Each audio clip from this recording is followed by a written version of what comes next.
ওম নমঃ শিবায় বন্ধু। লক্ষ্মীকে প্রথম স্নান করাচ্ছি আমি, তো ছটফট একটু করবেই। ভালো করে পাগুলো ঘষো, ভালো করে পাগুলো ঘষো, ও পায়ের দিকগুলো ভালো করে ঘষবে। 21 দিন পরে ওকে স্নান করানো হচ্ছে, ওকে দেখে আপনারা হয়তো বুঝতে পারছেন ওর কতটা ভালো লাগছে। হ্যালো বন্ধুরা, আশা করি সকলে ভালো আছেন। আমি আপনাদের সামনে নতুন একটা ভিডিও নিয়ে এসেছি। তো আজকের ভিডিওটা একটু অন্যরকম। আমি সকাল সকাল ঘুম থেকে উঠে পড়েছি। তো উঠে পড়ার পেছনে একটা কারণও আছে। আজ হচ্ছে 21। তো এই 21 বলার কারণটা আমি আপনাদেরকে আগে বলে দিই। তো আমাদের বাড়িতে কয়েকদিন আগে বাছুর হয়েছে লক্ষ্মী, সেটা আপনারা অনেকেই জানেন। তো সেই লক্ষ্মী আজকে 21 দিন পূর্ণ হলো। তো এই 21 দিন পূর্ণ হওয়াকেই বলে কিন্তু 21। তো এই 21 দিনটাতে অনেক কিছু নিয়ম আছে, সেই নিয়মগুলো আমি আপনাদেরকে আগে বলে দিই। তো 21 দিন পূর্ণ হওয়ার পর এই দিনটাতে লক্ষ্মী এবং লক্ষ্মীর মাকে আজকে স্নান করানো হবে এবং লক্ষ্মীর মায়ের গায়ে দেওয়া হবে এবং সেই দুধ দিয়ে আমাদের ঠাকুরকে স্নান করানো হবে। তো সেটা আমি নিজেই করব এবং আপনাদেরকে সেটা দেখাবো। তো এই দিনটাতেই এদের ছুঁচ কাটে এবং অনেক জায়গায় অনেক রকম নিয়ম আছে, কিন্তু আমাদের এখানে এইটাই নিয়ম। তো আমরা এইটাই পালন করি। তো আপনারাও কমেন্টের মাধ্যমে জানাবেন যে আপনাদের ওখানে কী নিয়ম আছে। তো আজকের পুরো দিনটা আমি আপনাদের সামনে তুলে ধরবো। তো চলুন আর দেরি না করে রুমের বাইরে যাওয়া যাক।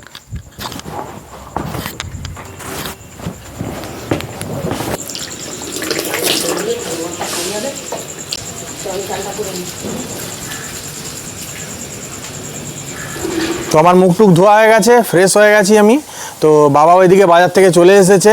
তো বাবার বাজারে কীরকম বেচা কেনা হলো বাবাকে জিজ্ঞাসা করবো, কীরকম বেচা কেনা হলো বাবা আজকে? স্বল্প মাল নিয়েছি, হ্যাঁ ভালোভাবে টুকটাক বিক্রি হয়ে গেছে আর সকাল করেই চলে এসেছি। আচ্ছা আচ্ছা। আর আজকে 21 দিন পূর্ণ হলো লক্ষ্মীর, সেটা জানো তো, মনে আছে? আচ্ছা, তাহলে আমি আর তুমি দুজনে মিলেই লক্ষ্মীকে আর কালীকে ওর মাকে দুজনকে স্নান করাবো। আগে হচ্ছে ওর মাকে স্নান করে দেবো, তুমি তাহলে ওই ঘর থেকে নিয়ে চলে এসো, ঠিক আছে? তুমি নিয়ে চলে এসো।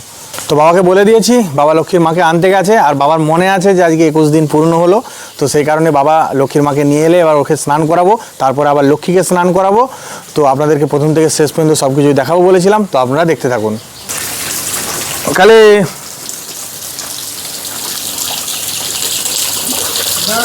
তোকে আগে স্নান হবে, তারপরে তোর মেয়েকে। ও কিন্তু বুঝতে পেরে গেছে ওকে স্নান করানো হবে। আর এখানটাতেই প্রত্যেকবারই ওকে স্নান করানো হয়, কারণ এই জায়গাটা থেকে আমাদের চান করাতে সুবিধা হয়, কারণ পাইপটা আমাদের এখানেই আছে। তো এবার ওকে নিজের হাতে স্নান করাবো, মানে আমি এখান থেকে পাইপ দিয়ে জল দিয়ে দেবো আর বাবা একটু ঘাট পাগুলো পরিষ্কার করে দেবে। তো দুজনে মিলেই স্নান করাবো, আপনারা দেখতে থাকুন।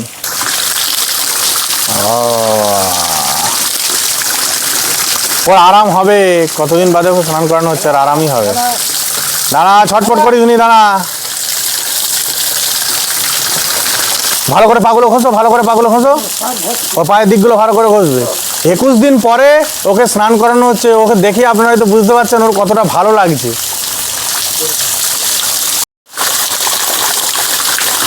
তো আপনারা দেখতে পাচ্ছেন আমি যেইভাবে স্নান করাচ্ছি এই পাইপ দিয়ে, আমাদের কিন্তু প্রথম থেকেই বাড়িতে এইভাবেই স্নান করানো হয়। আর আমি আগে স্নান করাতাম, তারপরে বাবাও করাতো, ভাইও করিয়েছে, রঞ্জিতদাও মাঝে মাঝে করিয়েছে। তো এইভাবেই করানো হয়। তো লক্ষ্মীর মাকে স্নান করানো হয়ে গেছে, এবার বাবা লক্ষ্মীকে নিয়ে চলে এসেছে। ওকেও এবার নিজে হাতে করে আমি স্নান করাবো। ঠিক 1 বছর আগে ওর দাদা শম্ভুকে আমি এইভাবেই স্নান করিয়েছিলাম, তো আজকে ওকেও করাবো। তো আপনাদেরকে বলেছিলাম দেখাবো সব কিছুই, তো আপনারা দেখতে থাকুন। তো লক্ষ্মীকে প্রথম স্নান করাচ্ছি আমি, তো ছটফট একটু করবেই। তো প্রথমে কিন্তু ছটফট করছিল, তারপরে কিন্তু ওর আরাম লাগছে। ও কিন্তু বুঝতে পারছে যে ওর আরাম লাগছে এই প্রচণ্ড গরমের মধ্যে। বাবা ধরে আছে চিপে, বাবা যদি একটু ছেড়ে দেয় ও ছিটকি চলে যাবে। লক্ষ্মী আর লক্ষ্মীর মাকে স্নান করানো হয়ে গেছে। তো আজকে ওদের 21 দিন পূর্ণ হলো, সেই কারণেই ওদেরকে স্নান করানো হয়ে গেছে। তো এরপরে মা গায়ে ধুয়ে নিচ্ছে। তো গায়ে ধোয়া হয়ে গেলে সেই দুধটাকে দিয়ে শিবকে এবং মা মনসাকে আমি নিজের হাতে স্নান করাবো। তো আজকে ওদের ছুঁচ কাটলো, সেই কারণেই আজকে এই নিয়মগুলো আমরা পালন করছি। তো আমাদের এইটাই নিয়ম, প্রত্যেকবারই আমাদের বাড়িতে যখন বাছুর হয় এইভাবেই নিয়ম পালন করা হয়। তো আপনারাও জানাবেন অবশ্যই কমেন্টের মাধ্যমে আপনাদের বাড়িতে কীভাবে নিয়ম পালন হয়। তো আর দেরি না করে এবার আমি স্নান করব, তারপরে পুজোতে বসবো। তো আপনারা দেখতে থাকুন।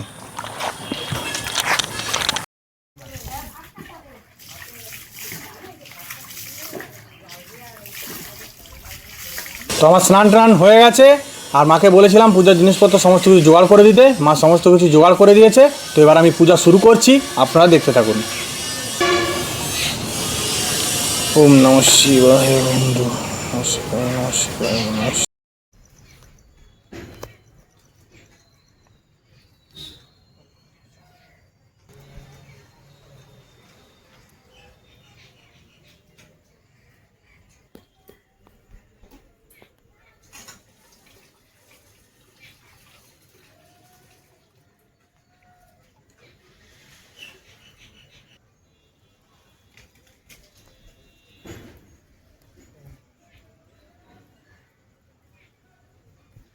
জয় মা মনসা জয় মা মনসা দেবী নিবাস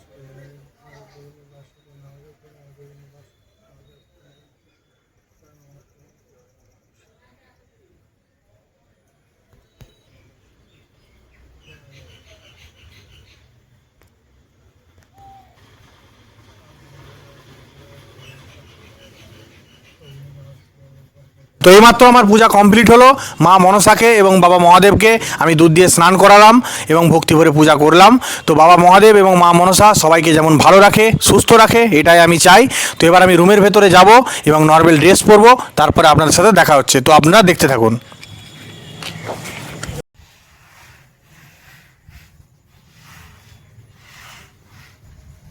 তো আমার স্নান টান করা হয়ে গেছে এবং ড্রেস পরে নিয়ে দুয়ারে চলে এসেছিলাম।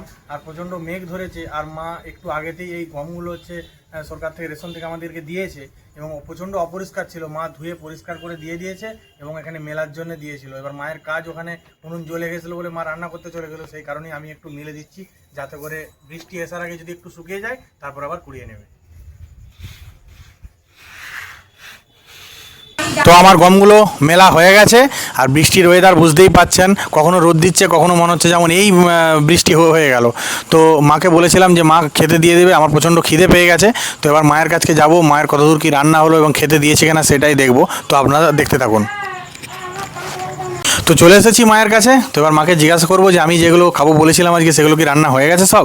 মা, হয়ে গেছে তোমার? হ্যাঁ হয়ে গেছে, আমি আলু ভাতেটা মাখলে দিয়ে দিই। হয়ে যাবে, ডিম সিদ্ধ হয়ে গেছে? হয়ে গেছে।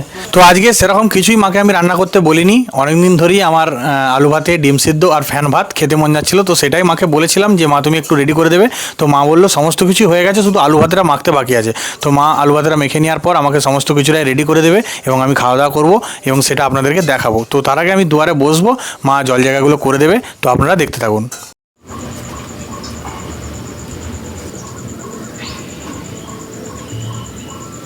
তো মাকে বলেছিলাম খাবার বেড়ে দিতে, মা খাবার দিয়ে চলে গেছে। তো আলু ভাতে ডিম সিদ্ধ আর হচ্ছে ফ্যান। তো খুব ভালো লাগে আমার এইগুলো দিয়ে ভাত খেতে। তো আপনারাও কে কে এরকম ফ্যান, আলু ভাত এবং ডিম সিদ্ধ দিয়ে খাবার খেতে ভালোবাসেন সেটা কমেন্টের মাধ্যমে জানাবেন। তো আর দেরি করবো না, এবার সকাল থেকে কিছু খাইনি, খিদে পেয়ে গেছে, আর মেঘলা ওয়েদার, যে কোনো সময় কিন্তু বৃষ্টি নেমে যেতে পারে। তো আপনারা দেখতে থাকুন। তো সত্যি এত সুন্দর খেতে লাগছে, কি বলবো আপনাদেরকে, অনেক দিন বাদে খেলাম, সত্যি খুব ভালো লাগছে। আর মা আলু ভাতটাও খুব সুন্দর মেখেছে। আর মা, মেঘ ধরে গেছে কিন্তু যে কোনো সময় বৃষ্টি নামতে পারে, তোমরাও তাড়াতাড়ি করে খেয়ে নাও। তো বাবারও সমস্ত কিছু কাজকর্ম সারা হয়ে গেছে, গরু বাছুরকে খেতে দেওয়া হয়ে গেছে এবং বাবা চান টান করে ড্রেস পরে নিয়েছে। তো সেই জন্যই মাকে বলছি যে বৃষ্টি নেমে যেতে পারে, তোমরা তিনজনে মিলে একসাথে খাওয়া দাওয়া করে নেবে। করে নিয়ে একসঙ্গে খেয়ে দেবো। আর আলু ভাতটা খুব ভালো মেখেছো। খেলাম অনেকদিন পরে আলু ভাতে আর ফল ভাত খাচ্ছে। খেলাম। তো আমি রুমের ভেতরে চলে এসেছি, ভিডিওটা আর বেশি বড় করব না, ভিডিওটা এখানেই শেষ করছি। তো আজকের ভিডিওটা আপনাদের কেমন লাগলো সেটা অবশ্যই কমেন্টের মাধ্যমে জানাবেন। আর আপনারা যেভাবে আমার পাশে ছিলেন সেভাবেই আমার পাশে থাকবেন, আমাকে সাপোর্ট করবেন, যাতে করে নতুন নতুন ভিডিও আমি আপনাদের সামনে নিয়ে আসতে পারি। আপনারাও সবাই খুব ভালো থাকবেন, সুস্থ থাকবেন। এখনকার মতো এটুকুই, দেখা হচ্ছে পরের ভিডিওতে।